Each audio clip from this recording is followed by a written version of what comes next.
UFC has a bit of a PR problem with Dana White. Every comment on his latest "if you don't know, now you know" video is "pay your fighters, pay your fighters, pay your fighters, pay your fighters." Dana probably wants to assassinate Jake Paul, but he'll just wait a little bit of time for him to become irrelevant and this story to flush itself out of the news stream. Bruce Buffer was advising Ngannou that you become irrelevant when you leave the UFC. Maybe or maybe not though, because if Ngannou did a boxing match with Fury, he would be massively relevant and it would be a huge mainstream event, which would be much bigger than the UFC fights that he's done, despite it being a colossal mismatch and everyone pretty much knowing who's gonna win going in. But even if that wasn't the case, Ngannou would probably trade in some relevancy for the sake of some more respect and cash. Like, for example, Frank Mir. He fought a couple decades in the UFC, but he didn't get his biggest payday until recently when he did a boxing match for Trilla. A lot of people not happy with Kyoji Horiguchi's position in the Bellator bantamweight rankings. He's ranked number 8. Ahead of him is Josh Hill, James Gallagher, Leandro Higo, Magomed Magomedov, Rafion Stott, Patchy Mix, Juan Archuleta, and Sergio Pettis, who beat him in December.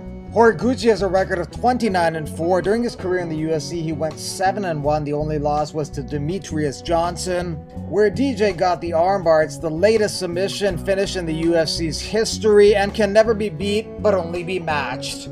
Jim Miller continues to extend his record for the most UFC bouts in history when he fights his 39th UFC bout on the 19th of this month versus Nicholas Mota. Miller's been around for almost every lightweight championship reign in UFC history, from BJ Penn to Frankie Edgar to Ben Henderson, Anthony Pettis, RDA, Alvarez, McGregor, Habib, and Oliveira. Miller fought at UFC 100, UFC 200, and if he can stick around a couple more years, maybe he'll make it to UFC 300. But just the fact that he's been in the UFC for over 13 years and 39 fights is amazing. An average of 3 fights a year for 13 years, and a big chunk of that was while he was being hindered with Lyme disease.